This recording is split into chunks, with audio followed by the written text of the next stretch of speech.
दोस्तों ये देखिए, इसने 30 दिनों तक डेली 100 पुशअप लगाए और बॉडी में कितना फर्क आया।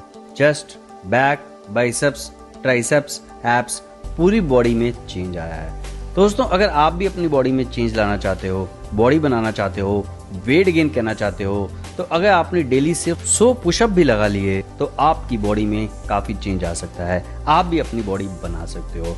वैसे दोस्तों बॉडी वेट एक्सरसाइज जितनी भी हैं सारी बेस्ट होती है, सबके बहुत बेनिफिट्स हैं, चाहे पुशअप हो गई, पुलअप हो गई, स्क्वाट्स हो गई, पैरेलल बार डिप्स हो गई, तो बॉडी वेट एक्सरसाइज जरूर करें। खैर आज हम बात कर रहे हैं पुशअप के बारे में। दोस्तों मेरे पास कई कमेंट्स ये भी आते हैं कि हम तो पुशअप लगाते हैं, डेली 100 पुशअप लगाते हैं, हमें 3, 4, 5, 6 महीने हो गए हैं, पर हमारी बॉडी में तो कुछ फर्क नहीं आया। दोस्तों ऐसा क्यों होता है? ऐसा इसलिए होता है क्योंकि आप पुशअप सही तरह से लगाते ही नहीं। अगर आप सही तरह से पुशअप लगाओगे तो 1 से 1.5 महीने में आपको फर्क जरूर दिखेगा।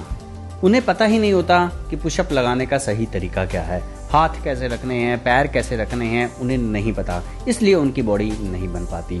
तो आज मैं आपको पुशअप लगाने का सही तरीका बताऊंगा।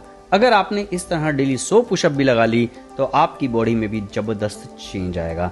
1 महीने में आपकी बॉडी में फर्क आना शुरू हो जाएगा। दोस्तों वीडियो को ध्यान से देखना, पूरा देखना, एक भी चीज छूट ना जाए, नहीं तो आपको पुशअप का फायदा नहीं मिल पाएगा। तो चलिए देखते हैं पुशअप कैसे लगाने चाहिए, पुशअप लगाने का सही तरीका क्या है। नंबर 1, हाथों की पोजीशन। आपको अपने हाथ शोल्डर की सीध में रखने हैं। कई लड़के हाथ ज्यादा आगे रख लेते हैं, कई पीछे, जो कि गलत है। आपको अपने हाथ शोल्डर की सीध में ही रखने हैं। नंबर 2, हाथों में कितना गैप हो। आपको अपने हाथ नॉर्मल गैप में रखने हैं। अपनी हथेली बॉडी से थोड़ी सी ही दूर हो। वैसे वाइड ग्रिप या क्लोज ग्रिप पुशअप भी होती हैं, पर पहले नॉर्मल पुशअप सही तरीके से लगाना सीखें। अगर आपने नॉर्मल पुशअप लगा ली तो सारी पुशअप आसानी से लगा सकते हैं। तो नॉर्मल पुशअप में अपने हाथ बॉडी से हल्का सा बाहर रखें। Number 3, body position. पुशअप लगाते समय अपनी पूरी बॉडी बिल्कुल स्ट्रेट रखें, सिर से लेके पांव तक। कई लड़के अपनी बैक नीचे कर लेते हैं, कई लड़के अपने हिप ऊपर कर लेते हैं, कई लड़के अपनी गर्दन नीचे कर लेते हैं। इससे आपकी चेस्ट तो ग्रो नहीं होगी, पर आपकी बैक में, गर्दन में, स्पाइन में इंजरी हो सकती है। तो इसलिए अपनी पूरी बॉडी स्ट्रेट रखें, बिल्कुल सीधी रखें। हाँ, गर्दन को सामने की ओर रख सकते हैं, पर बाकी पूरी बॉडी स्ट्रेट होनी चाहिए, बिल्कुल सीधी होनी चाहिए, ये याद रहे।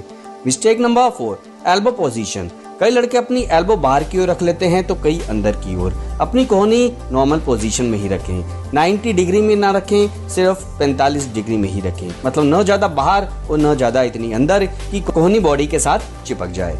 मिस्टेक नंबर 5, पैरों की पोजीशन। कई लड़के पैरों में ज्यादा गैप रख लेते हैं, जो कि गलत है। अपने पैर बिल्कुल मिला कर रखें। ऐसा करने से पूरी बॉडी का पोस्चर सही होगा, शरीर की ताकत बढ़ेगी और पुशअप का फायदा भी होगा। Number 6, range of motion. कई लड़के हाफ पुशअप लगाते हैं, कोई आधा नीचे जाता है तो कोई आधा ऊपर आता है। पुशअप लगाते समय ये ध्यान रहे कि पूरा नीचे जाएं, फिर पूरा ऊपर जाएं। नीचे चेस्ट को जमीन पर टच करें, फिर ऊपर आएं। ऊपर आकर 2 सेकंड होल्ड करें, चेस्ट को स्क्वीज करें। मतलब अपने ट्राइसेप से, बाइसेप से चेस्ट को हल्का सा स्क्वीज करें, चेस्ट को फील करें, मसल माइंड कनेक्शन बनाकर चलें, फिर नीचे जाएं। नंबर 7, सांस कैसे लें। दोस्तों एक्सरसाइज में सांस कैसे लें, कैसे छोड़ें, ये भी पता होना चाहिए। अगर सांस सही तरीके से लोगे तो ही एक्सरसाइज का फायदा होगा। तो पुशअप में जब नीचे जाएं तो सांस अंदर लें, ऊपर जाएं तो सांस बाहर छोड़ें। Number 8, speed. दोस्तों चेस्ट का साइज बढ़ाने के लिए पुशअप धीरे धीरे लगाएं, चेस्ट को फील करें। जैसा मैंने बताया, मसल माइंड कनेक्शन बनाकर चलें। कई लोग फास्ट पुशअप लगाते हैं, पर इसका कोई फायदा नहीं। पुशअप बिल्कुल धीरे धीरे लगाएं, स्पीड बिल्कुल धीरे रखें या नॉर्मल रखें।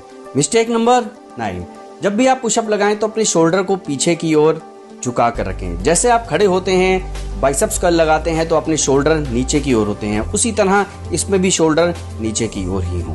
तो फ्रेंड्स, अब तो आपको पता चल ही गया होगा कि पुशअप कैसे लगाएं, लोग क्या गलतियां करते हैं जिससे कि उनकी चेस्ट का साइज नहीं बढ़ पाता। तो अगर आप भी चेस्ट का साइज ग्रो करना चाहते हैं तो इन गलतियों को न करें। और अगर आपसे पुशअप नहीं लगती, आप बिल्कुल बिगिनर हैं, तो आप स्टार्टिंग में इसकी शुरुआत घुटने जमीन पर रखकर कर सकते हैं। मतलब घुटने जमीन पर रखकर पुशअप लगा सकते हैं, उसकी प्रैक्टिस कर सकते हैं, फिर धीरे धीरे आपसे पुशअप लग जाएगी। तो दोस्तों अब तो आपको पता चल ही गया होगा कि पुशअप कैसे लगानी है। और दोस्तों जरूरी नहीं कि आप एक ही बारी में 100 पुशअप